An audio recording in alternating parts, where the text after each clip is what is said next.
झूलेलाल। असांजो सुठो ॾींहुं अॼु Sindhi language day, Sindhi language ॾींहुं असां सेलिब्रेट अॼु कंदासीं। सभई असां हेॾे शामिल थिया आहियो। मां सभिनि खे लख लख वाधायूं ॾियां थी त असांजे विच असांजा महान हस्ती, असांजा honourable chief guest doctor Ram Jawarani आहिनि। ॿिया बि असांजा महान हस्ती महिमान अॼु हेॾे आया आहिनि। असां प्रोग्राम शुरू करण सां पहले असांजे लाल साईं, असांजे झूलेलाल जी आराधना कंदासीं, असां ॾीओ जलाईंदासीं। त मां असांजे चीफ गेस्ट के रिक्वेस्ट कंदमि, उन्हनि के आदर सां इनवाइट कंदमि कि तव्हां हेॾे अचो और झूलेलाल जी तव्हां आराधना कयो। असां हुननि जो आशीर्वाद वठंदासीं और असांजी ओपनिंग सेरेमनी हीअं असां शुरू कंदासीं। सभई चओ झूलेलाल। ओवर टू अॻियां आहे, मां झूलण जे अॻियां जोत जलायां। हाँ जी, हाँ जी। जय झूलेलाल सभिनी खे। जय झूलेलाल, जय झूलेलाल, जय झूलेलाल, जय झूलेलाल। सभई अनम्यूट करे तालियूं भी वजायो। दादा तव्हां डॉक्टर राम जवारानी जी फुल स्क्रीन ते प्लीज, भूषण फुल स्क्रीन ते असांजो झूलेलाल जो फोटो भी ॾेखारियो। और असां रिक्वेस्ट कंदासीं डॉक्टर राम जवारानी जी ऑनरेबल चीफ गेस्ट असांजा कि तव्हां डिक्लेयर कयो, असांजी ओपनिंग सेरेमनी डिक्लेयर कयो। बिल्कुल, मां तव्हांजे बिल्कुल वाधायूं आहिनि तव्हांखे। मूं झूलण जो मुंहिंजे साम्हूं स्टेचू पियो आहे जंहिंजे अॻियां मूं जोत जलाई आहे। एंड बिल्कुल अॼु ख़ुशीअ जो ॾींहुं आहे ऐं तव्हां सभिनी खे मुबारकूं। अॼु जो प्रोग्राम तव्हां शुरू करे सघो था हुन झूलण जे आशीर्वाद सां। प्लीज़ चालू कयो। तव्हांजो धन्यवाद। असांजो चीफ गेस्ट के असां धन्यवाद था कयूं। और सिंधी भाषा सुहिणी हे असांजो कार्यक्रम जे अॼु जो आहे, हे असां हाणे डिक्लेयर कयो आहे। असांजी चीफ गेस्ट असां हे शुरू था कयो हाणे। मां एडवोकेट गौरी छाबरिया, विश्व सिंधी सेवा संगम जी international vice president women's wing जी आहियां। मां महाराष्ट्र राज्य सिंधी साहित्य एकेडमी जा तरफ़ा असांजे विश्व सिंधी सेवा संगम जा तरफ़ा तव्हां सभिनि खे मां दिल सां तव्हांखे सभिनि जो स्वागत कयां थी। तव्हां हे प्रोग्राम में आयो। असां सिंधी ॾींहं जूं हाणे प्रोग्राम जूं सेलिब्रेशन जूं शुरूआत कंदासीं। तव्हां आयो, तव्हां सभई असांजा मोती आहियो। जीअं असांजो गार्डन आहे, हिकु बगीचे में सुठा सुठा गुल थींदा आहिनि, हूअं ई असांजे लाल झूलेलाल जे जो लाल साईं असांजो जो समुद्र आहे, हिन में जो मोतियूं थींदा आहिनि।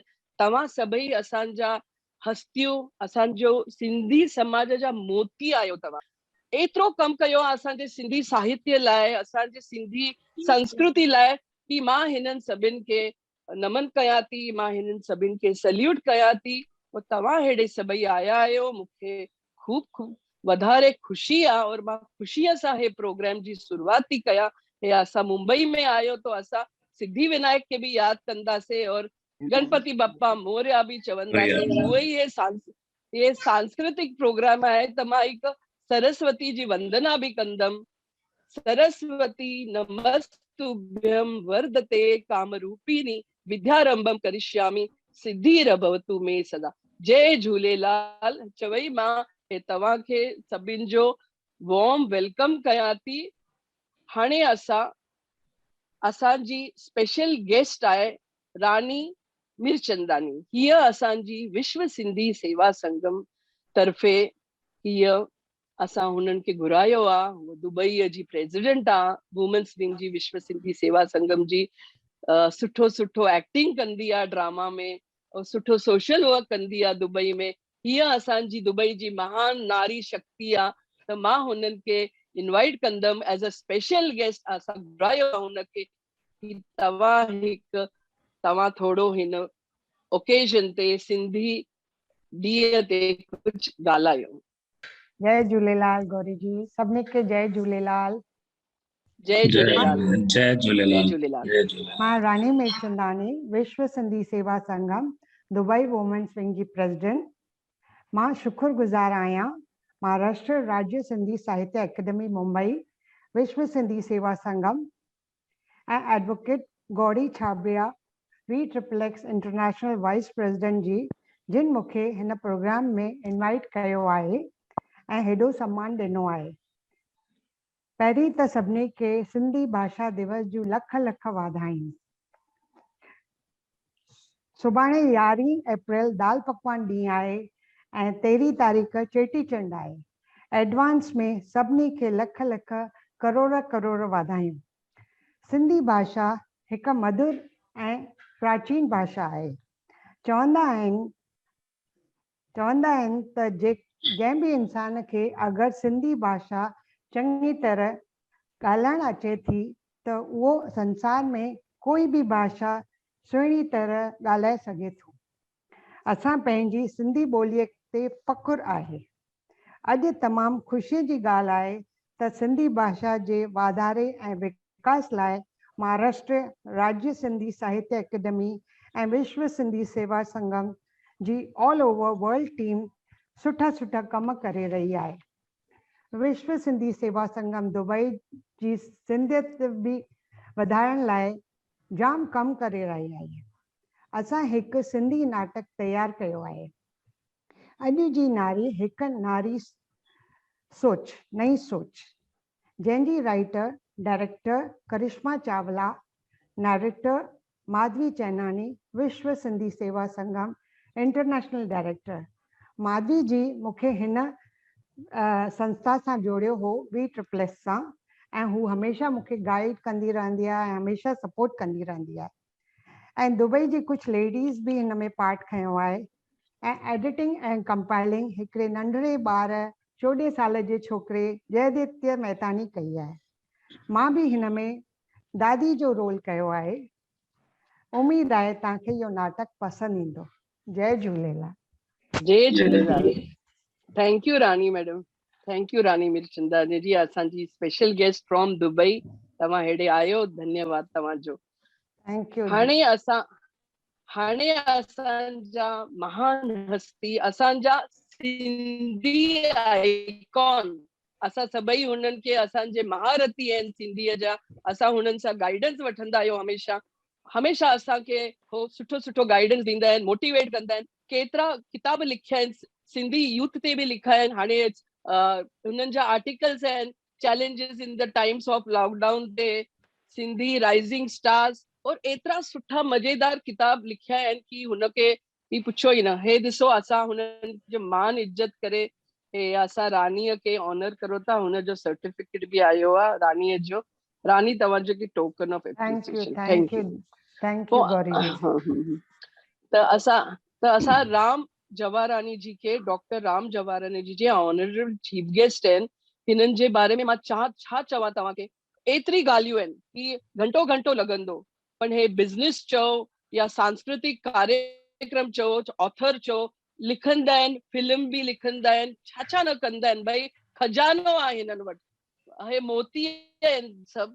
त मां हिननि खे मान इज़त सां घुराया थी, भई तव्हां अचो एज अ चीफ गेस्ट। असांखे सभिनि खे हिन सुठे ॾींहं ते तव्हांजो आशीर्वाद ॾियो, तव्हां असांखे एड्रेस कयो। सिंधी भाषा सुहिणी, अचो तव्हां। Doctor Ram Jawarani ji, welcome to you. Thank you, thank you. सभ खां पहिरीं त मां भेण गौरी छाबड़िया खे वाधायूं ॾियणु चाहींदुसि। मुंहिंजे कार्य जे बारे में काफ़ी कुझु ॿुधाई, पर मां जेकी स्क्रीन ते पंहिंजी भेनरुनि खे ॾिसां थो पियो, का एडवोकेट आहे, काई डायरेक्टर आहे, कंहिं राइटिंग कई आहे, सभई पंहिंजे पाण में हिकिड़ी शख़्सियतूं आहिनि।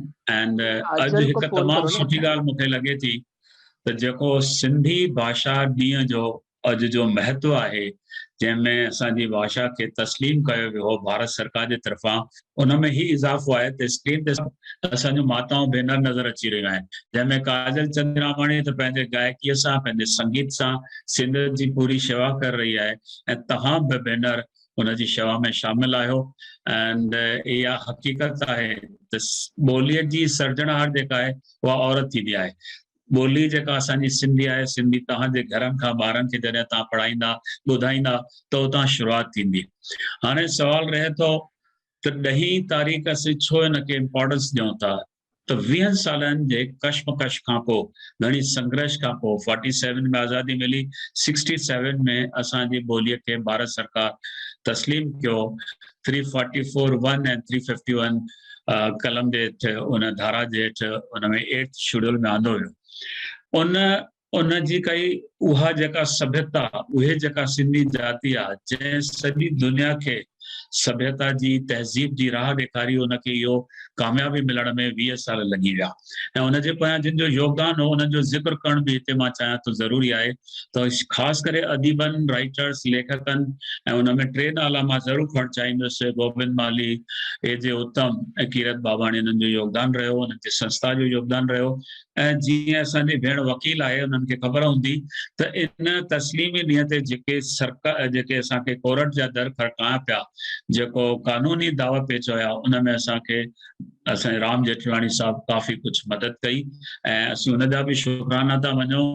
उन वक़्त जी जेका सरकार हुई, या जयराम दास दौलतराम जो भी इन में कंट्रीब्यूशन है, जेके कांग्रेस से जुड़ियल आहे, पर जेके बीजेपी जनसंघ से जुड़ियल आहे, उन में लाल कृष्ण आडवाणी ऐं असांजो अटल बिहारी वाजपेयी, इन्हनि ॿिन्ही जो भी काफ़ी योगदान आहे। इन्हनि जी मेहनतुनि सां, इन्हनि जे इन सां असांखे ही तस्लीमी ॾींहुं मिलियो। असांजी ॿोलीअ जे विकास लाइ सरकार पंहिंजो कदम अॻिते वधायो। हाणे विकास जो ईअं हिसाब आहे त जीअं ॿियनि ॿोलियुनि खे उन वक़्तु 14 ॿोलियूं तस्लीम थियल हुई, असांजी 15 ॿोली रखी वई।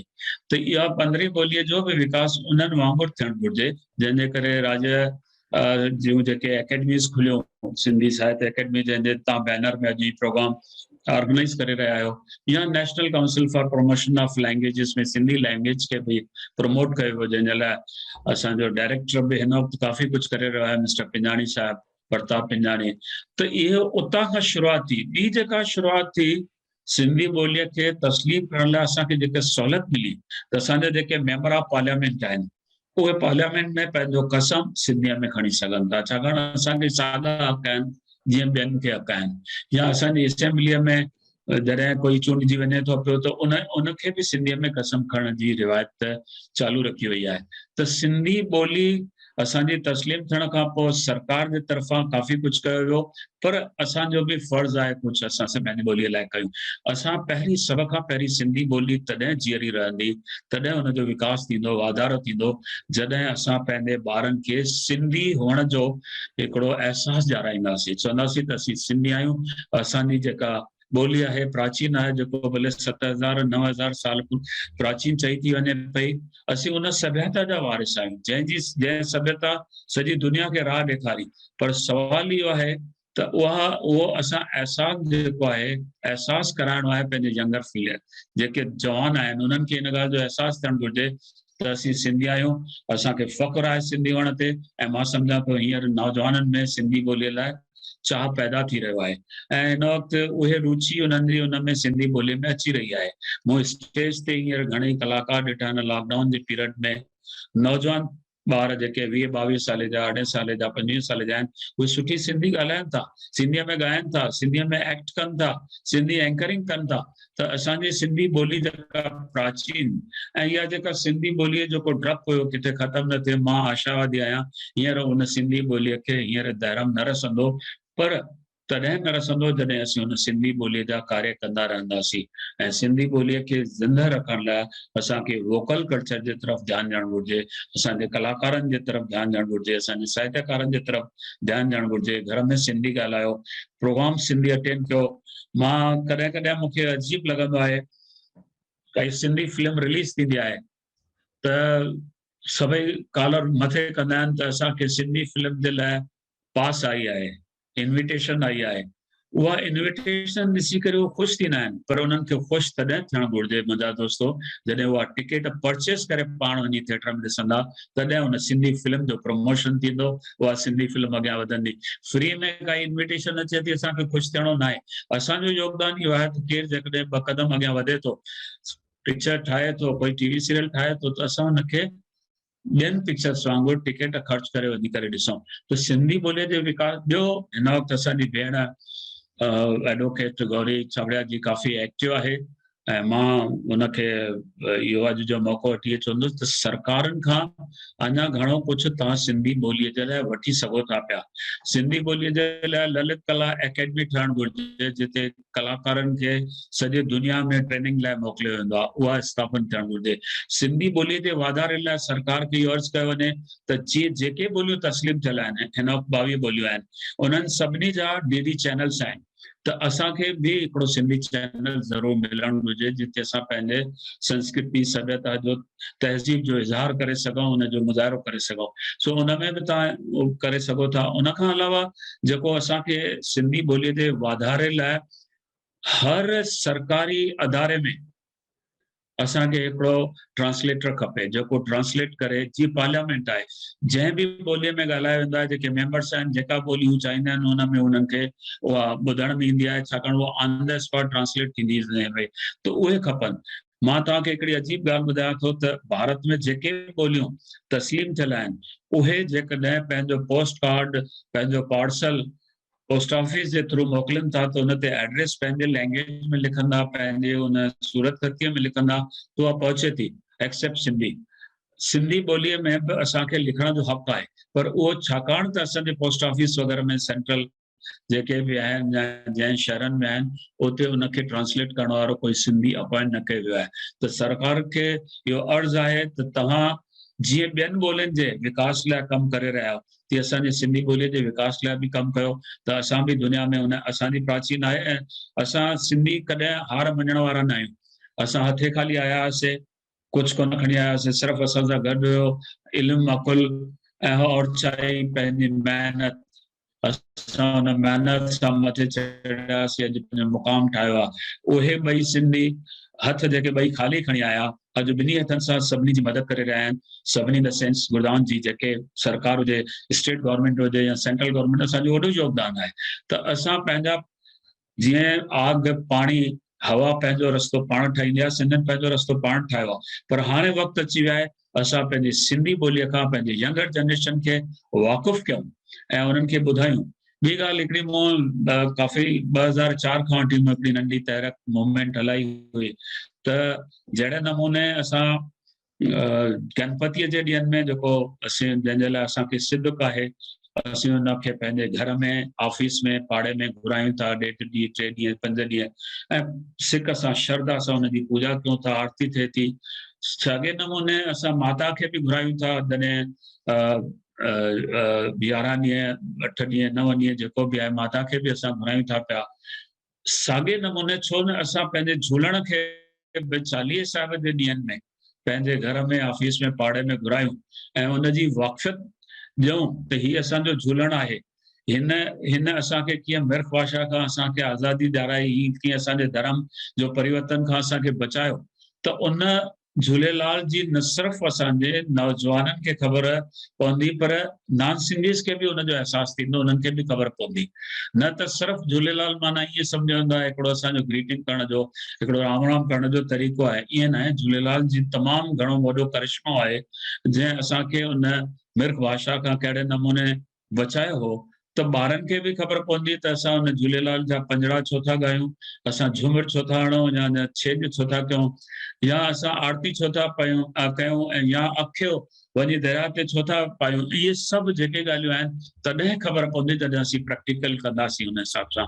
त सिंधी ॿोलीअ जे वाधारे लाइ असां भेनरुनि ते जेको वॾी जवाबदारी आहे, मां हुननि खे रिक्वेस्ट कंदुसि त भेनरूं तव्हां पंहिंजे ॿारनि सां सिंधीअ में ॻाल्हायो, सिंधीअ जे बारे में ॿुधायो। सिंधी इतिहास कोई असांजो नथो लिखे। गुजरात में जेको आहे महात्मा गांधी पढ़ाईंदा, असांजो हर स्टेट खां पंहिंजा पंहिंजा हीरो आहिनि। पोइ ॿार पुछनि था कॾहिं कॾहिं त भई जेकॾहिं पंजाब में भगत सिंह आहे त असां वटि केरु आहे, त हुनखे ॿुधाइणो आहे असां वटि हेमू कालाणी, हुनजो योगदान बि ओतिरो ई आहे। जेकॾहिं हुते माता जे जेको पूजा थिए थी त असां झूलण जी पूजा कयूं था। हुते जेकॾहिं भांगड़ा डांस आहे त असां वटि भगत आहे। हुते जेकॾहिं असां वटि लोकमान्य तिलक त असां वटि बि सभु कुझु आहे, पर उहा ॼाण असां ॿारनि खे अञा ताईं ॾिनी कोन्हे।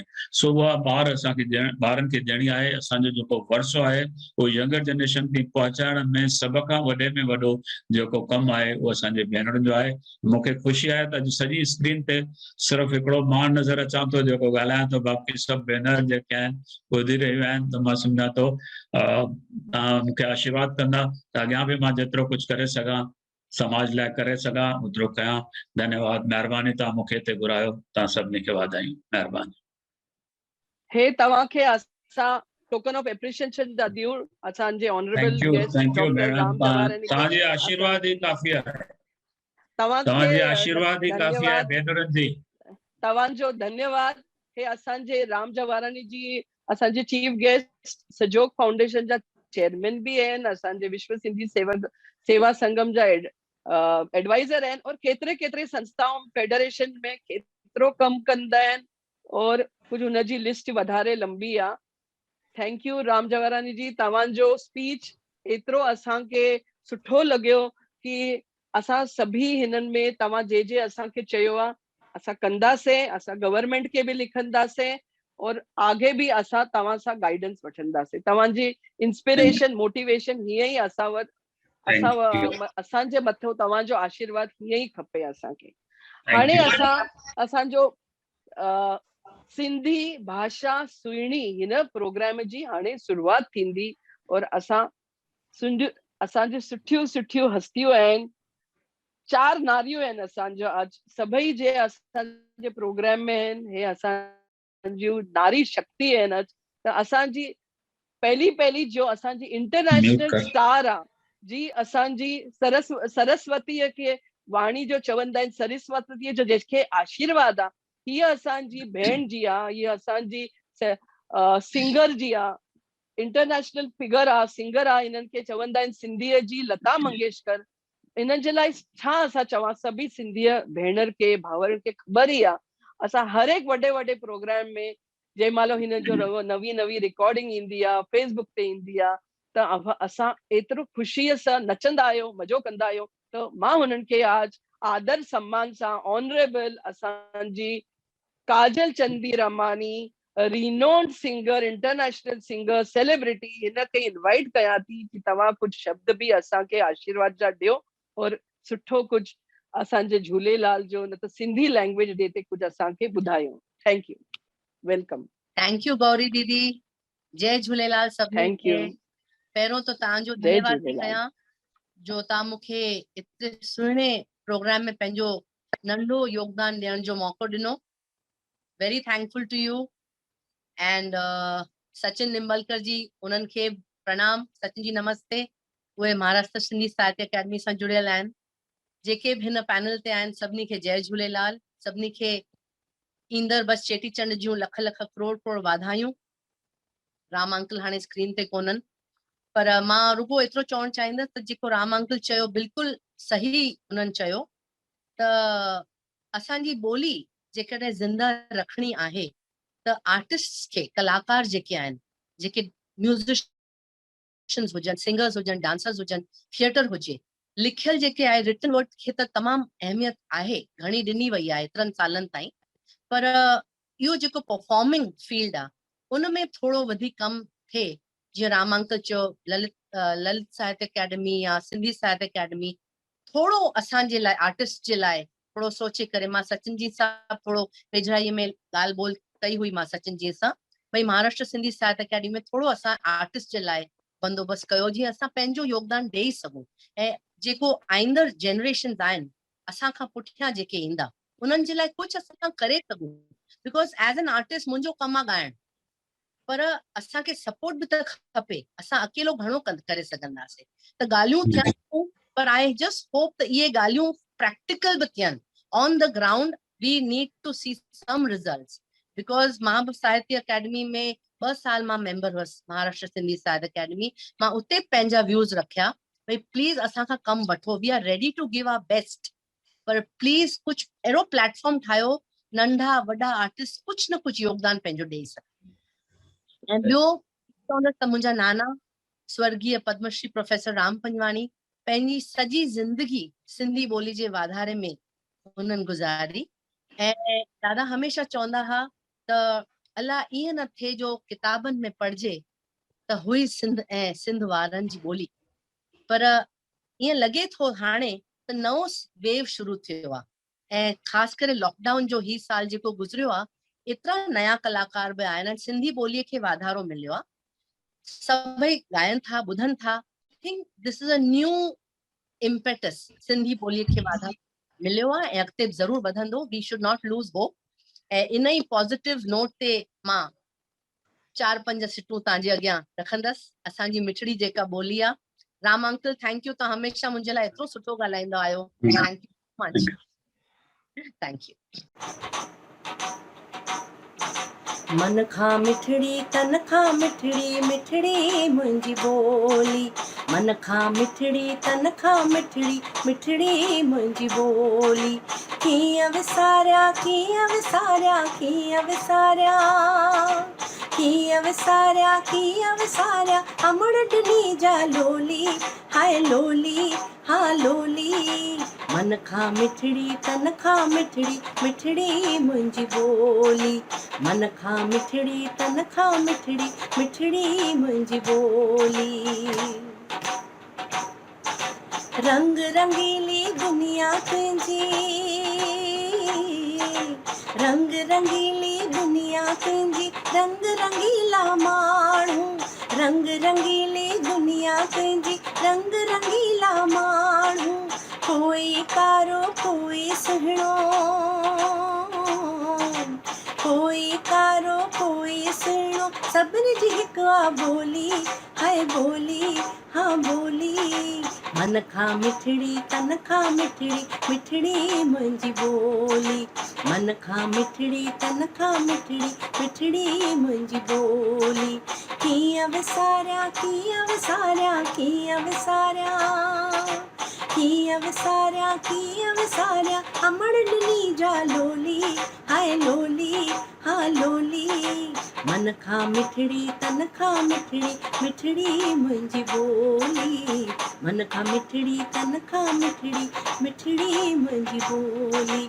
मिठड़ी मुंहिंजी ॿोली, मिठड़ी मुंहिंजी ॿोली।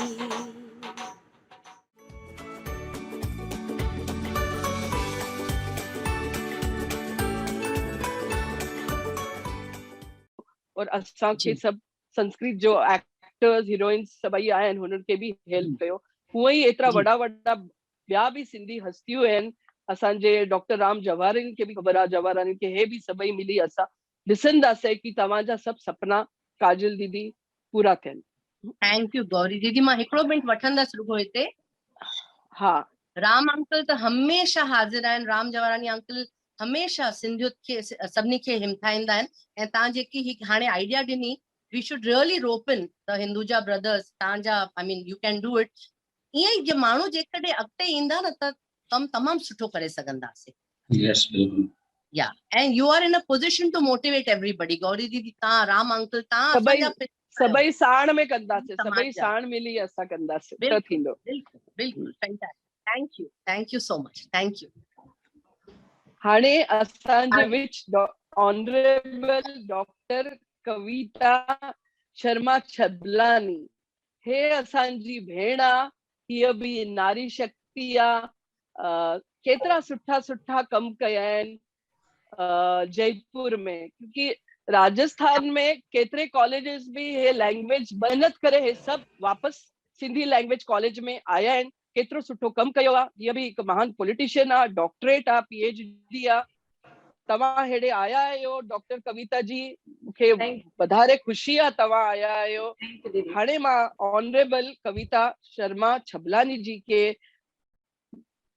मां इनवाइट कया थी, मान सम्मान सां इनवाइट कया थी कि तव्हां भाई अचो और तव्हां असांजा अॼु जा मेन स्पीकर आहियो। तव्हां कुझु सुठो सुठो ॻाल्हायो। हे विश्व Sindhi Seva Sangam president women's wing Jaipur जा बि आहिनि। नमस्ते, ओवर टू यू। जय झूलेलाल। जय झूलेलाल। अॼु महाराष्ट्र सिंधी साहित्य अकादमी और विश्व सिंधी सेवा संगम जे संयुक्त तत्वाधान में सिंधी भाषा जे दिवस ॾींहुं हिकु कार्यक्रम रखो वियो आहे। और हिन कार्यक्रम जा उद्घाटनकर्ता आदरणीय श्री डॉक्टर राम जवाहरानी जी, चेयरमैन सहयोग फाउंडेशन और इन कार्यक्रम की विशेष अतिथि श्रीमती रानी मीरचंदानी जी, अध्यक्ष विश्व सिंधी सेवा संगम दुबई, तथा श्रीमती काजल चंदीरामानी, प्रसिद्ध गायिका, श्रीमती रितु भाटिया, विश्व सिंधी सेवा संगम गुजरात अध्यक्षा। और इन कार्यक्रम के आयोजन करता आदरणीय एडवोकेट गौरी छाबरिया दीदी, अंतर्राष्ट्रीय उपाध्यक्ष विश्व सिंधी सेवा संगम एवं श्री सचिन निम्बालकर, सहनिदेशक एवं सदस्य सचिव, महाराष्ट्र राज्य सिंधी साहित्य अकादमी। मां ता सभिनि जो अभिनंदन थी कया और आभार थी व्यक्त कया कि ता सिंधी समाज लाइ एडो सुठा सुठा कम था कयो और ताके सिंधी भाषा के ॾींहं जी लख लख और करोड़ करोड़ वाधाई थी ॾियां। अॼु जे ॾींहुं 10 अप्रैल 1967 जो सिंधी भाषा के कानूनी मान्यता मिली हुई संविधान जे 8 शेड्यूल में इनके शामिल करे वियो हुयो हो।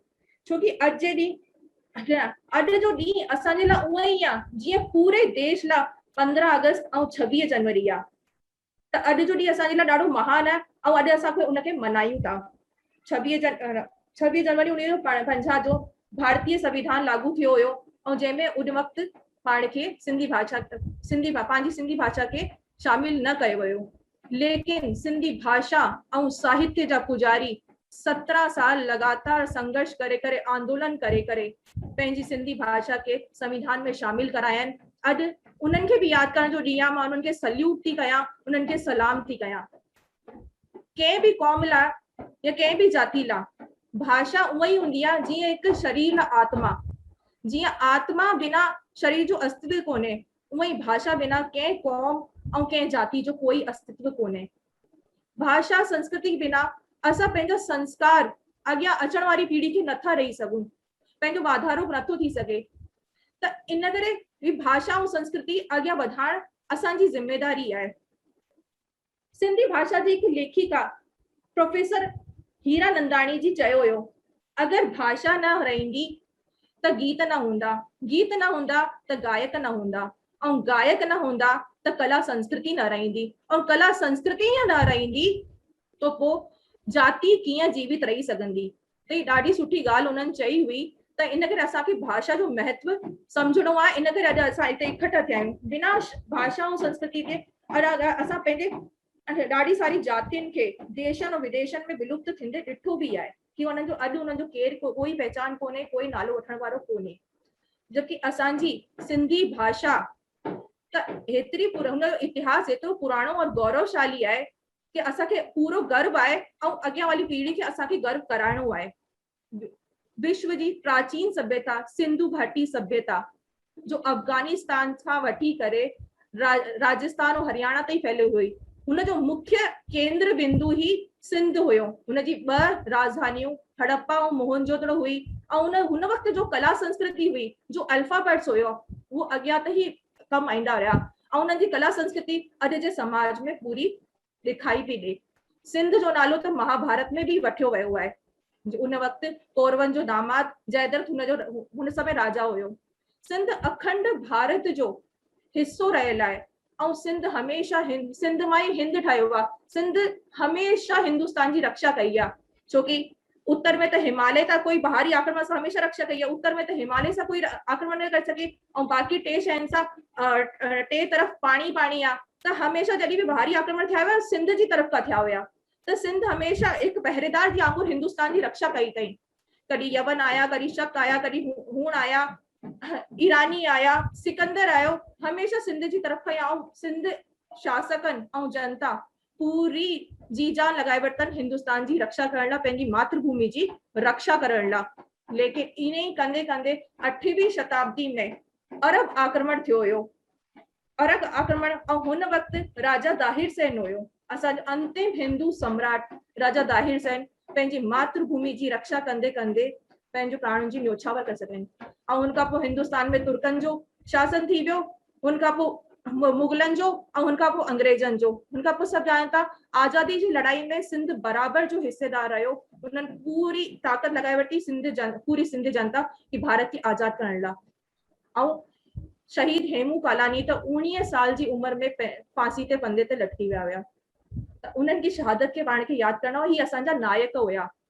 त इन्हनि खे असांखे इज्जत सां याद करणो आहे। अॼु उनखां पोइ भारत जी आज़ादी जो ॾींहुं आयो, लेकिन दुर्भाग्यवश असांजो सिंध भारत में शामिल न थी सको। लेकिन सिंधी समाज जा माण्हू पंहिंजे सिंधी संस्कृति, भाषा, साहित्य के खणी करे दुनिया जे ऐं भारत जे कोने कोने में विराजमान थी विया। लेकिन उन्हनि कॾहिं बि अलॻि राज्य जी मांग कोन कई। वो भारत जी एकता और अखंडता के खराब कोन पिया करण चाहिनि। वो जिथे हुया पंहिंजी भाषा और संस्कृति के अॻियां वधाइनि। ही असांजे अॼु असांजी ज़िम्मेदारी आहे कि असां पंहिंजी भाषा और संस्कृति के संरक्षण ॾियूं, अॻियां वधायूं। असांजी ही ज़िम्मेदारी आहे। असांखे हिन लाइ कुझु कम करणा पवंदा, न त अॼु असां पंहिंजे पूर्वजनि खे मुंहुं ॾेखारण लाइ कोन थी सघंदासीं। जो भी तव्हां सभु ॼणा पंहिंजे पंहिंजे क्षेत्र में महान हस्ती आहियो, त मां इहो ई चाहींदमि जीअं राम जवारानी जी चयो कि पंहिंजी पंहिंजी सरकारनि खां मिली करे जिथे भी सरकारी विद्यालय आहिनि उते सिंधी भाषा, सिंधी शिक्षकों जी नियुक्ति लाइ कम कयो। समर मतलब सिंधी भाषा लाइ समर कैंप आयोजित कयो। उनमें भले सिंधी भाषा जा ॿार भी हुजनि और ॿिया ॿार भी हुजनि, बिल्कुल, त तव्हांजी पंहिंजी सिंधी भाषा के अॻियां वधनि। समर कैंप में सभु ॿार ईंदा आहिनि। प्रतियोगी स्कूल लेवल ते प्रतियोगिता रखिजे, सेमिनार रखिजे, सिंधी साहित्य के वधाइजे। ही असांजी ज़िम्मेदारी आहे। छोकि महात्मा गांधी भी इहो चयो हुयो कि सच्चो इंसान वही आहे जेको पंहिंजी जाति, कौम, भाषा, संस्कृति जो सम्मान तो करे ॻाल्हाए तो। ऐं उहो माण्हू महान आहिनि जेको पंहिंजे घर में सिंधी पंहिंजी मातृभाषा में ॻाल्हाइनि था, सिंधी भाषा में। उहो सच्ची सेवा था करनि। अटल बिहारी वाजपेयी असांजे पूर्व प्रधानमंत्री, उन्हनि भी सिंधी भाषा जे महत्व खे सम्झो हुयो। उन्हनि पंहिंजे भाषण में हिकु बार चयो हुयो कि हिंदी मेरी माँ है तो सिंधी मेरी मासी है। त जॾहिं उहो सम्झी था सघनि त असां सिंधी समाज जा आहियूं, असांखे पंहिंजी ज़िम्मेदारी आहे कि असां अचण वारी पीढ़ी खे अहिड़ा संस्कार विझूं त हू शान सां चई सघनि हा मां सिंधी आहियां ऐं सिंधियुनि में ई ॻाल्हाइनि। जेको थी सघे जेके सिंधी मिले त सिंधी में ॻाल्हाइजे, त तॾहिं असांजी सच्ची ज़िम्मेदारी पूरी थींदी। अॼु नंढी सी मां 4-5 लाइनूं ॻाइणु चाहींदमि। उहा उनमें न काजल दीदी जो भी साथ वठणो। उहो सभु पंहिंजे पंहिंजे गुनगुनायो कि अॼु जो ॻाइण जो ॾींहुं आहे, पंहिंजो ख़ुशी जो ॾींहुं आहे। ये भी सिंधी अबाणी बोली मतलब काजल दीदी गायिका है, पिछली बार तो हुई हो, त मां चवां उन्हनि खां भी साथ वठंदमि, तव्हां सभिनि जो साथ वठंदमि। त पाण 2 टे लाइनूं पे उन ॻायूं। सिंधी अबाणी बोली, मिठड़ी अबाणी बोली, सिंधी अबाणी बोली, मिठड़ी अबाणी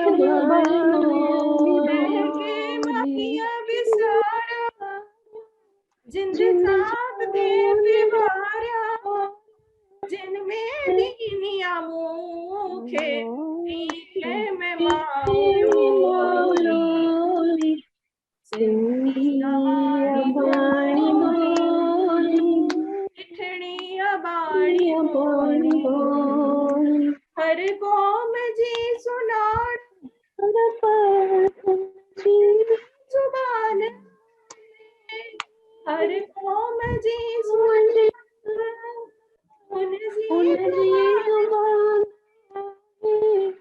जिंदा तू सिंधिया राज तुझी बोली, सिंधी अबाणी बोली, मिठड़ी अबाणी बोली। जय झूलेलाल। मां आभार झूलेलाल दीदी तव्हां मूंखे इनवाइट कयो त मां पंहिंजा वीचारे ते व्यक्त करे सघियां। जय झूलेलाल सभिनि खे। जय झूलेलाल। असां कविता शर्मा छबलानी जी असांजे ऑनरेबल मेन स्पीकर के असां टोकन ऑफ एप्रिसिएशन ॾींदासीं। तव्हांजो सर्टिफिकेट तव्हांजे लाइ। Thank you. तव्हांखे असां एप्रिशिएट था कयूं, token of appreciation on our behalf. केतिरो सुठो तव्हां ॻाल्हायो, केतिरी मिठी तव्हां गानो बि असांखे ॻाई ॾेखारियो। तव्हांजा वीचार केतिरा महान आहिनि। तव्हां हिकु महान हस्ती आहियो जयपुर जा। तव्हां हिकु लीडर आहियो, पॉलिटिशियन आहियो।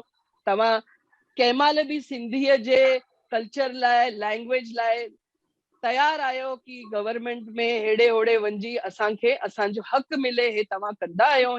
असां तव्हांखे बि तव्हांजे वीचारनि खे सभिनि खे असां ख़ुशी आहे कि तव्हां वांगुरु हिकु नारी शक्ति असांजे विच हेॾे आई आहे अॼु, और असांखे पंहिंजो सभु तव्हां वीचार, तव्हांजो नॉलेज, सिंधी कल्चर जे बारे में सुठो सुठो ॻाल्हायो। तमामु ख़ुशी थी असांखे। कविता दीदी थैंक यू, असांजी भेण कविता दीदी फ्रॉम जयपुर। हाणे मां हे चवणु चाहींदमि, जीअं हुननि सिंध जे बारे में चयो, असांजी लेह लद्दाख में असांजो हिकु सुठी सिंधी नदी जी आहे, असांजो देवस्थान आहे, जे सभिनि जो हिकु तीरथ थींदो आहे, उहो असांजो तीरथ आहे। मां बि ख़ुशि आहियां कि मूंखे मौक़ो मिलो, मां बि लेह लद्दाख वयमि, सिंधू नदी जो दर्शन कयो मां। हिन ई सभई तव्हां बि वञो लेह लद्दाख में, सिंधी नदीअ जो दर्शन कयो। हे महान नदी आहे, असांजे पूरज पूजा कई आहे, अखो विझो आहे होड़े, त असां बि सभु हे मञंदा आहियो, कंदा आहियो।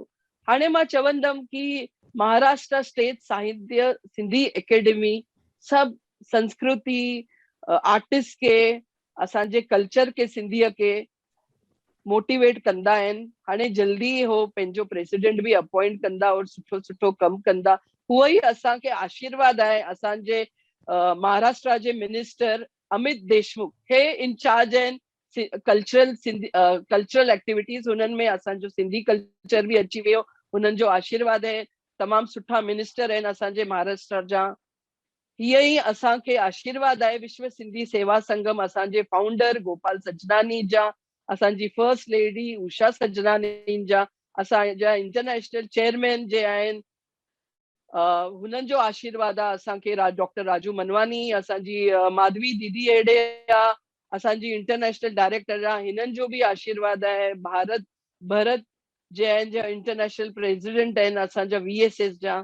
तमामु हस्तियूं आहिनि असांजे VSS में, तमामु सेंटर्स आहिनि। हूअ ई असांजी भेण हाणे जो ॻाल्हायो कविता जी, हे बि असांजी विश्व सिंधी सेवा संगम जी प्रेसिडेंट ऑफ जयपुर आहे।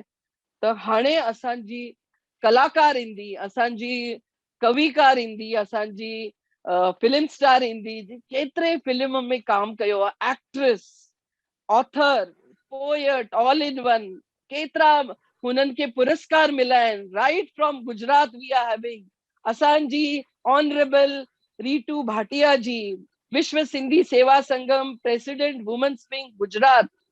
हिननि वटि पोइट्री जो भंडार आहे, हिननि जे वटि केतिरा किताब लिखा आहिनि, केतिरी गाइडेंस ॾींदा आहिनि असांखे सिंधी कल्चर जो, एतिरो नॉलेज आहे हिननि खे, केतिरे सालों सां कमु कंदा आहिनि, गवर्नमेंट में बि कमु कयो हुयो, पोर्ट ट्रस्ट में। हीअ असांजी नारी शक्ति, असांजी महान रीटू भाटिया, ऑनरेबल रीटू भाटिया जी, मां तव्हांखे वेलकम थी कयां, इनवाइट थी कयां, तव्हां अचो और तव्हांजे पोइट्रीअ जो भंडार असांखे प्लीज, असां बेसब्रीअ सां इंतज़ार कयूं था तव्हांजे, असां पोइट्री ॿुधंदासीं। Thank U, welcome. Thank you so much, Gauri Didi, for inviting me. And thank you so much to Maharashtra Academy also, कि मूंखे तव्हां हिन प्रोग्राम में इंक्लूड कयो। अॼु 55 सिंधी ॿोली तस्लीमी ॾींहुं आहे। अॼु जे ॾींहुं असांजी ॿोलीअ खे 8 शेड्यूल में शामिल थिए 55 साल पूरा थिया। त उन ॾींहं ते मां हिते आयल सभिनी ऐं देश विदेश जे कुंड कुर्छ में वेठल सभिनी सिंधियुनि खे, जिन बि हिन लाइ कोशिशूं डायरेक्टली या इनडायरेक्टली कयूं, उन्हनि सभिनी खे नमन कंदे, उन्हनि सभिनी खे वाधायूं ॾींदे, पहिरीं पंहिंजी कविता खां अॻु 2 अखर सिंधी ॿोलीअ लाइ चवंदसि, असांजे इष्ट देव लाल साईं लाइ चवंदसि। सिंधियुनि खे ॾे तूं लोली, रहे न ख़ाली कंहिंजी झोली। सिंधियुनि खे ॾे तूं लोली, रहे न ख़ाली कंहिंजी झोली। रहमत जो रख हथ को अहिड़ो, रहे सलामत असांजी सिंधी ॿोली। रहमत जो रख हथ को अहिड़ो, रहे सलामत असांजी सिंधी ॿोली। त हींअर कविताउनि जो जीअं दीदीअ चयो भंडार आहे। दीदी तव्हां सभिनी जो आशीर्वाद आहे। मूं कुझु कविताऊं लिखियूं आहिनि, घणेई आहिनि, पर अॼोके ॾींहं ते उन्हनि कविताउनि खे पासे में रखी मूंखे अॼोके ॾींहं लाइ ख़ासि हिकु सुहिणो वीचार आयो, जंहिंखे मां सिंधी ॿोलीअ जे बारे में ई आहे, सिंधी कल्चर जे बारे में आहे, सिंधी कलाकारनि जे बारे में आहे, सिंधीअ लाइ जेके NGOs ऐं तव्हां जहिड़ा शेवाधारी राम जवाहर दादा जहिड़ा शेवाधारी कम पिया कनि उन्हनि सभिनी खे समेटींदे कुझु मूं कलम बंदि कयो आहे। अॼु मां पंहिंजे भंडार मां न पर उहा ॻाल्हि तव्हां सां शेयर कंदसि। केरु थो चवे सिंधी ॿोली ख़तम थी रही आहे, केरु थो चवे सिंधियुनि खे सिंधियत सां प्यार न रहियो आहे, केरु थो चवे सिंधी ॿोली ख़तम थी रही आहे, केरु थो चवे सिंधियुनि खे सिंधियत सां प्यार न रहियो आहे। बसि अॼु सिर्फ़ु वक़्तु अहिड़ो अची वियो आहे जो थियो हर सिंधी पंहिंजी ॿोलीअ खां कुझु बेरुख आहे। बसि वक़्तु अॼु अहिड़ो अची वियो आहे जो हर सिंधी थियो थोरो पंहिंजी ॿोलीअ खां बेरुख आहे। अॼु बि सिंधी फिल्मूं ठहनि थियूं ऐं घर वेठे मोबाइल में ॾिसियूं वञनि थियूं। अॼु बि सिंधी फिल्मूं ठहनि थियूं, घर वेठे मोबाइलनि में ॾिसियूं वञनि थियूं। अॼु बि सिंधी कलाकार मौजूदु आहिनि, बसि उन्हनि जी हिमत वधाइण जी ज़रूरत आहे। अॼु बि सिंधी अख़बारूं छपियूं वञनि थियूं ऐं देश जे कोने कोने में विरहायूं बि वञनि थियूं। अॼु बि सिंधी अख़बारूं छपियूं वञनि थियूं, देश जे कुंड कुड़छ में विरहायूं वञनि थियूं। अॼु बि सिंधी पब्लिशर मौजूदु आहिनि, अॼु बि सिंधी पब्लिशर मौजूदु आहिनि, पर उन्हनि ॾांहुं पंहिंजी विख वधाइण जी ज़रूरत आहे। पंहिंजी विख वधाइण जी ज़रूरत आहे। अॼु बि सिंधी प्रोग्राम कया वञनि था ऐं केतिरा ई सेमिनार बि कया वञनि था। अॼु बि सिंधी प्रोग्राम कया वञनि था ऐं केतिरा ई सेमिनार बि कया वञनि था। अॼु बि सिंधीअ जा रहबर मौजूदु आहिनि, बसि उन्हनि जी रहनुमाई वठण जी ज़रूरत आहे। अॼु बि केतिरा सिंधी मौजूदु आहिनि, बसि उन्हनि जी रहनुमाई वठण जी ज़रूरत आहे। अॼु ॿार अंग्रेजीअ में पढ़नि था, अॼु ॿार अंग्रेजीअ में पढ़नि था त बि सिंधी प्रोग्रामनि में हिसो वठनि था। अॼु बि सिंधी लिकल हीरा मौजूदु आहिनि, बसि उन्हनि खे तराशण जी ज़रूरत आहे। अॼु बि सिंधी हीरा मौजूदु आहिनि, बसि उनखे तराशण जी ज़रूरत आहे। असां सभिनी खे पाण सुञाणण जी ज़रूरत आहे। असां सभिनी खे पाण सुञाणण जी ज़रूरत आहे। अॼु बि असां सभिनी खे पंहिंजी संस्कृतीअ ॾांहुं चाह वधाइण जी ज़रूरत आहे।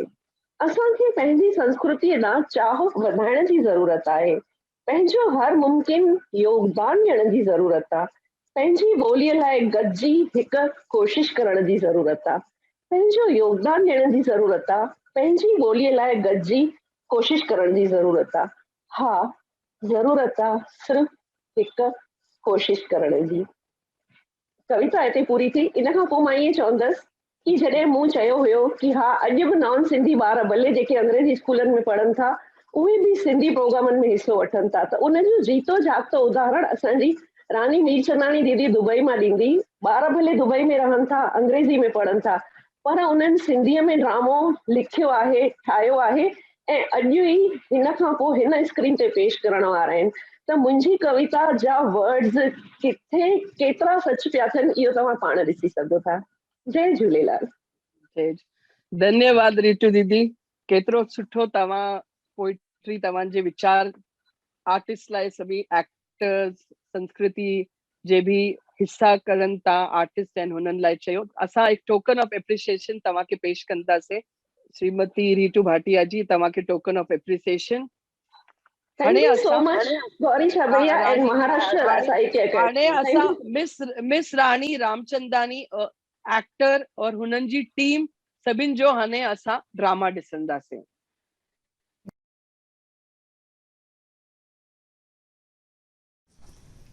जय झूलेलाल फ्रेंड्स, कुछ ही वक्त में असां पंहिंजे देश जी आज़ादी जी प्लेटिनियम जुबली मल्हाइण वारा आहियूं।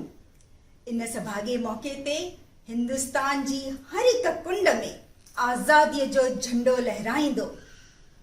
पर छा उन हर हिक कुंड में वसंदड़ हर दिल खे आज़ादीअ जो सही मतलब ख़बर आहे?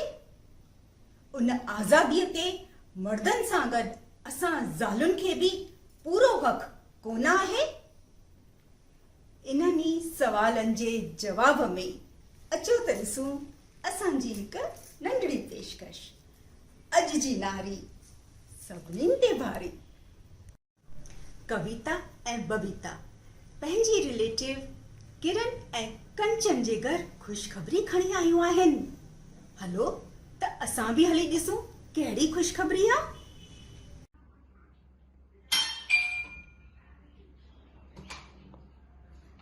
अरे कविता, बबीता कहिड़ो हाल आहे? अॼु हिन पासे कीअं अचण थियो? सभु ठीकु आहे किरण, अॼु असां तव्हां खां वाधायूं वठण आया आहियूं। वाधायूं छाजी भाभी, कहिड़ी ख़ुशख़बरी आहे? ख़बर ॿुधंदो त तव्हां बि वाइड़ा थी वेंदो। अहिड़ो बि छा मिलियो त ॿुधायो त सही। ख़ुशख़बरी इहा आहे त असांजी प्रिया जे लाइ मैटी आई आहे। प्रिया त न तेरे दर्जे में पढ़ंदी आहे न? हाँ, ऐं उमिरि बि त नंढी अथसि भाभी।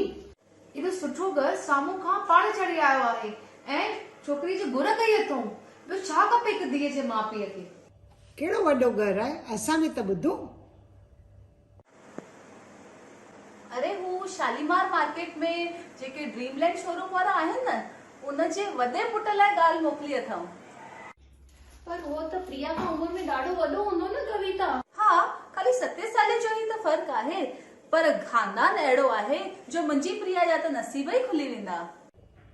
तो छा हा कई अथनि छोकिरी वारनि खे? हाँ कई न आहे दादी, पर जल्द ही करण वारा आहियूं। प्रिया खां उनजी मर्ज़ी पुछी अथव भाभी? उनखां छा पुछणो आहे? धीअरुनि खे त उहो ई करणो आहे जेके माउ पीउ चवंदा। असां उन बुरो थोड़ी न चाहींदासीं। जेका असांजी मर्ज़ी सा उन्हनि जी मर्ज़ी। कविता, कहिड़े ज़माने में थी जीअं तूं? प्रिया त अॼुकल्ह जी मॉडर्न ऐं होशियार छोकिरी आहे, हुनखे पढ़ाई त पूरी करण ॾियोसि। माइटी जे लाइ त घर पोइ बि मिलंदा, हिन खां बि वधीक लाइक़ घर मिलंदा। अॻिते पढ़ाई करे कंदी बि छा? हिकु छोकिरीअ खे अॻे न पोइ रंधिणो ऐं ॿार हिते संभालणा आहिनि। अॼु हुनजी पढ़ाईअ लाइ ख़र्च कयूं, सुभाणे देती लेती ॾेई शादी करायूं, छा फ़ाइदो? तंहिंखां त अॼु ई शींहं पुले चाढ़े पंहिंजी ज़िमेदारी लाइ न छॾियूं। जो आहियूं पंहिंजे आज़ाद सपननि जे पंखनि ते सवार असांजी किरण ऐं कंचन जूं लाडलियूं धीअर निराली ऐं मिताली। मम्मी, ओ मम्मी जान, अॼु त मां ॾाढो ख़ुशि आहियां मम्मी। चाची, अॼु त मां बि ॾाढो ख़ुशि आहियां। अरे तव्हांखे वरी कहिड़ो अलादीन जो चिराग हथ लॻो आहे? अलादीन जो चिराग ई सम्झो मम्मी। हाँ चाची, अॼु स्कूल जे एनुअल फंक्शन में असां ॿिन्ही खे पंहिंजा सपना पूरा थींदा ॾिसण आया। छा ॻाल्हि थियो कयो? इन जो मतिलब तव्हांजी सिलेक्शन एंड अलोकेशन थी वई? हाँ मम्मी, जीअं मूंखे खपंदो हुयो। बैंगलोर जे टॉप मेडिकल कॉलेज में मुंहिंजो सिलेक्शन थी वियो आहे। ऐं मम्मी, हाणे तूं बि ॿुध त मुंहिंजे बैडमिंटन टीम खे the best Trivandrum training institute allocate थियो आहे। हिन जो मतिलब त हिकु धीअ जी सवारी वेंदी बैंगलोर ऐं ॿी धीअ जी सवारी वेंदी त्रिवेंद्रम। यू आर राइट दादी। वधो वेझो पुट, तरक़ी कयो, सदा ख़ुशि रहो। तू त असांजी ॾाढी सुठी दादी आहीं। आई लव यू दादी। या दादी, U R the best dadi in the world. I love you too. ही सभु छा आहे किरण? तव्हां पंहिंजी धीअरुनि खे कुझु वधीक छुड़वागी न ॾेई छॾी आहे? मामी, छुड़वागी मतलब? छुड़वागी मतलब आज़ादी पुट।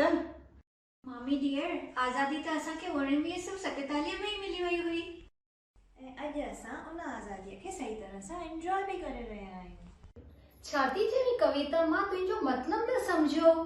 मुंहिंजे चवण जो मतिलबु इहो आहे त ही नौजवान छोकिरियूं पंहिंजे परिवार खां परे ॿिए शहर में पढ़ाई करण वेंदियूं। सुभाणे कुझु घटि वधाई थी पवे त माण्हू छा चवंदा? ज़मानो बदिलजी वियो आहे कविता, हाणे अॻे वारो वक़्तु न रहियो आहे। हाँ, मां बि त उहो ई थी चवां दादी त हाणे ज़मानो ख़राब थी वियो आहे, वक़्तु बदिलजी वियो आहे। ऐं भाभी, आख़िर तव्हां चवण छा था चाहियो? मुंहिंजो मतिलबु आहे कि अॼु पुटनि खे पढ़ायो, लाइकीअ ते लॻायो त सम्झ में अचे थो, छो जो पुट असांजे बुढ़ापे जो सहारो आहिनि, पर धीअरूं उहे त आहिनि ई परायो धन, अॼु न त सुभाणे हली वेंदियूं। ऐं एतिरो पढ़ाई करण जो कहिड़ो मतिलबु? वञी करे फुल्का ई त पचाइणा अथनि, कहिड़ियूं ऑफिसियूं आहिनि, कंपनियूं हलाइणियूं अथनि। तव्हां कंपनियुनि जी था ॻाल्हि कयो? अॼुकल्ह जूं छोकिरियूं त वॾियूं वॾियूं संस्थाऊं, बैंकूं, कॉलेज, यूनिवर्सिटियूं हलाए रहियूं आहिनि।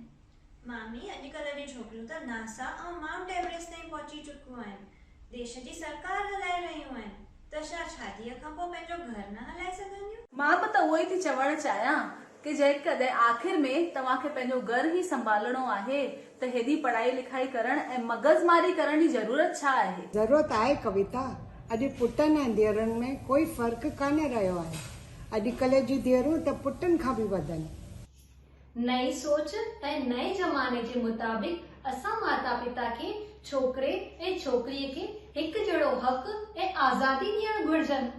हा मम्मी, असांखे बि हक़ आहे त असां बि पंहिंजे ख्वाहिशुनि जा पंख फैलाए खुले आसमान में उॾामी सघूं ऐं मज़बूतीअ सां पंहिंजे पेरनि ते बीह सघूं, त जीअं ज़िंदगीअ में कॾहिं कंहिंजी मोहताजी न खणणी पवे। इनफैक्ट ॿियनि जो सहारो बणिजी सघूं।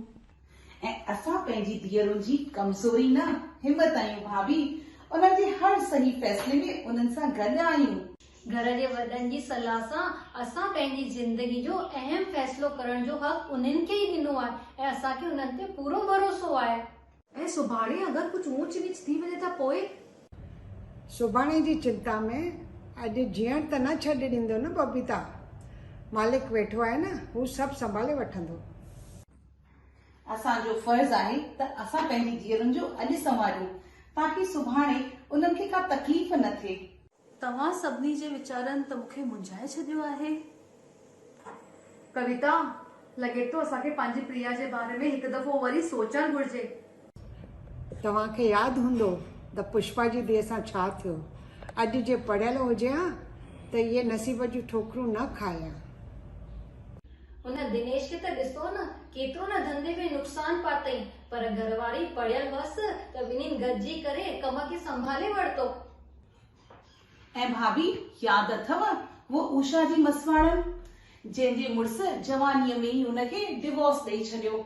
हाणे वीचारी माण्हुनि जा पोरिया करे, ॿियनि जे घरनि जा कम करे पेट वेठी पई पाले। बसि बसि, हाणे असांजूं अखियूं बि खुली वयूं आहिनि।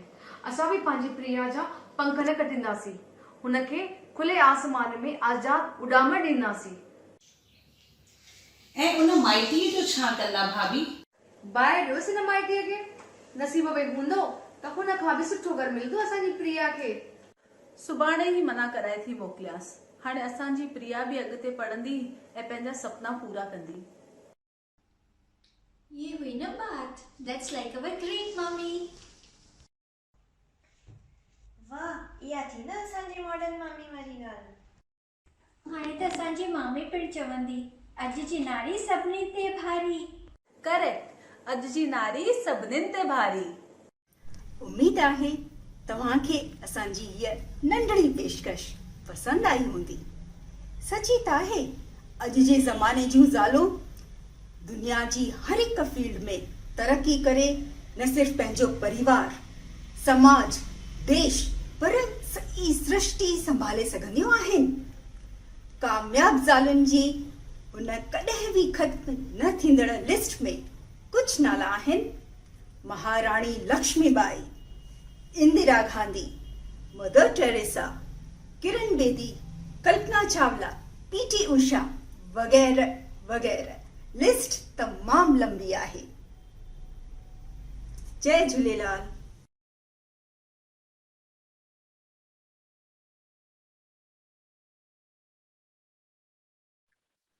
सभई व्यूअर्स जे भी यूट्यूब में तव्हां सभी अजीज भावर भेणर सभिनि खे वाधायूं वाधायूं वाधायूं। फ़ख्र सां चओ तव्हां सभई सिंधी आहियूं, असां सिंधी आहियूं। हिन ॾींहं खे यादगार, सभु सुठे सुठे ॾींहं खे असां यादगार मनायूं, घर घर में ॾीया ॿारूं। असां सुभाणे असांजो सुठो खाधे जो सुठो स्वादिष्ट असांजो खाधो दाल टिकरे जो ॾींहुं आहे। सभई घर में असां ठाहींदासीं, खाईंदासीं, असांजे पारे में बि विराईंदासीं और मज़ो वठंदासीं। असांजो चेटी चंद अचे थो 13 तारीख़, न्यू ईयर आहे। छो न असां दीवारी वांगुर बत्तियूं असांजे घर जे ॿाहिरि बत्तियूं लॻायूं, रंगोलियूं सजायूं, असांजो घर सजायूं गुलनि सां और सुठी तरीक़े सां असां झूलेलाल जी मौज कयूं और असां न्यू ईयर भी मनायूं, असां जो चेटी चंद भी मनायूं, सुठी तरीक़े सां असां मनायूं। त बस हीअं ई असां वधंदा रहियूं। दिल जी दिल सां जाते प्रेम जी बारे, दिल जी दिल सां जाते प्रेम जी बारे, लालन जी लाली पाई सबके तारे। नीटू भाटिया के मां विनंती कंदम कि हाणे असांजे लाल साईं जो पल्लो पाए। झूलेलाल साईं खे नमन कंदे हाणे पलो जे पाइन तिन जा खावंद खाली न करी, दर तुंहिंजा सुबुर भरिया हाणे भरिया ई आहिनि, आसां आहिनि जो वापारी हर नाम जा, दुलह सां ईंदा दिला तोखे सारियूं संज सवेर, आशाऊं पुॼाई संगत जूं दोलण धारूं देर, हाणे अच रत्नाणी शेर जो आसाऊं पुॼाई संगत जूं, ॿिया बि दातार ॾेह में पर तो में मर्द मणिया, हाणे जोशी जुंग घणा जो काई माही कल जुग में, काई माही कल जुग में, लाला कायम तुंहिंजा कम उतारूं हर वाह खे गामियूं लाई गम, हाणे रखजांइ लाज शर्म जो ढकीअ साण गुज़ारियां, अची चांदी आश ते मुंहिंजी ॿेड़ी पुराणी, मथन झिरमिर माह जी पसन खानन पाणी, हाणे अहिड़ो लाल रतन जो पार पुॼाईंदो संगत खे, माण्हू चवे माउ चवे थी पुट खे पुट मखण वठी आ, तुरंदो ताराज़ीअ में जो पैसे लॻंदो पाव, हाणे अहिड़ो सुहिणो सांवल शाह जो ॾींदो ॾात संगत खे, सभई गॾिजी चओ आयो लाल झूलेलाल। झूलेलाल साईं सभिनी ते जय महिर कर, झूलेलाल। सिंधियुनि ते महिर कर, असांजी सिंधी अबाणी मिठी ॿोलीअ ते महिर कर, जेका हमेशह बची अचे, हिन पलव खे ॿुधंदड़, हिन खे पाईंदड़, हिन सां गॾु जुड़ियल सभिनी जूं मनोकामनाऊं पूरियूं कर, सभिनी ते महिर कर। जय जय झूलेलाल। झूलेलाल। जय झूलेलाल। जय झूलेलाल। जय झूलेलाल। हाणे मां रिक्वेस्ट कंदम सचिन के, असांजे Shri honourable Sachin Nimbalkar, joint director and secretary of Maharashtra राज्य सिंधी साहित्य एकेडमी तरफा, भाई हो वधारे कम कंदा आहिनि सिंधी एकेडमी में, 3 साल सां आहिनि कम कंदा आहिनि। भाई रिक्वेस्ट कंदम सचिन साहेब, मैं तुम्हाला रिक्वेस्ट करते कि तुम्ही वोट ऑफ थँक्स डिवोट करा। Please propose vote of thanks. Sachin साहेब। Yes, thank you madam. Maharashtra राज्य सिंधी साहित्य एकेडमी और विश्व सिंधी सेवा संगम, इन दो संस्थाओं के संयुक्त तत्वावधान में आज सिंधी भाषा दिवस के अवसर पर यह कार्यक्रम आयोजित किया गया था। महाराष्ट्र राज्य सिंधी साहित्य अकादमी की ओर से सिंधी भाषा और सिंधी साहित्य के विकास के लिए हमेशा ही कार्यक्रम आयोजित किए जाते हैं। आज के इस कार्यक्रम में उद्घाटक के रूप में डॉक्टर राम जवाहरान जी, अध्यक्ष सहयोग फाउंडेशन, इन्होंने अपना बहुमूल्य समय देकर आज कार्यक्रम का उद्घाटन किया है, इसलिए मैं उनका अकादमी की ओर से आभार प्रकट करता हूं। विशेष अतिथि के रूप में विश्व सिंधी सेवा संगम दुबई से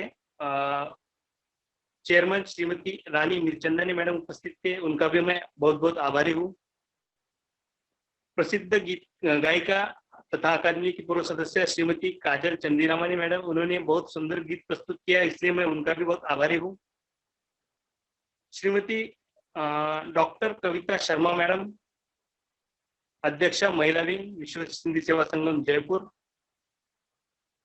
इन्होंने भी एक सिंधी भाषा सिंधी संस्कृति पर बहुत अच्छी स्पीच दी है, इसलिए मैं उनका भी बहुत आभारी हूँ। श्रीमती ऋतु भाटिया मैडम, अध्यक्ष महिला विंग विश्व सिंधी सेवा संगम गुजरात से, इन्होंने बहुत अच्छा एक काव्य प्रस्तुत किया, इसलिए मैं उनका भी आभारी हूँ। आज के इस कार्यक्रम के आयोजन में एडवोकेट श्रीमती गौरी छाबरिया मैडम, अंतर्राष्ट्रीय उपाध्यक्ष महिला विंग विश्व सिंधी सेवा संगम मुंबई, इनके सहयोग से ही आज का कार्यक्रम हो पाया, इसलिए मैं गौरी छाबरिया मैडम का भी बहुत बहुत आभारी हूँ। धन्यवाद। हम सचिन साहब को भी थैंक यू कहना चाहेंगे। Token of appreciation can you please show on the screen? तवा देखा रहे तो स्क्रीन ते token of appreciation for Shri Sachin Nimbalkar ji. And we also thank Madhavi Chainani, international VSS international director who is present here. Madhavi ben तवा के भी धन्यवाद, तवा आयो हेडे। Thank you Gauri ji. धन्यवाद Madhavi ben Chainani, international director VSS। सभई तवा भेनर हुए ही मुखे सपोर्ट कयो और तवा असा सुठा सुठा प्रोग्राम कंदा से। मां सभई व्यूअर्स जे YouTube ते आहिनि हुननि जो भी धन्यवाद कयां थी। Once again a big thank to all of you. सभिनि के धन्यवाद। तव्हां के एडवांस में सभिनि के चेटीचंड जी वाधायूं। सुभाणे असांजो दाल पकवान ॾींहं जी भी वाधायूं। सभई भावर भेणर वाधायूं वाधायूं वाधायूं। सिंधी लैंग्वेज डे, सिंधी ॾींहं जूं लख लख वाधायूं। जय झूलेलाल। जय जय झूलेलाल। झूलेलाल। तव्हांखे बि वाधायूं। असां हाणे प्रोग्राम हेॾे ई समाप्त कयूं था। Thank you thank U Jay ji. Jhulelal.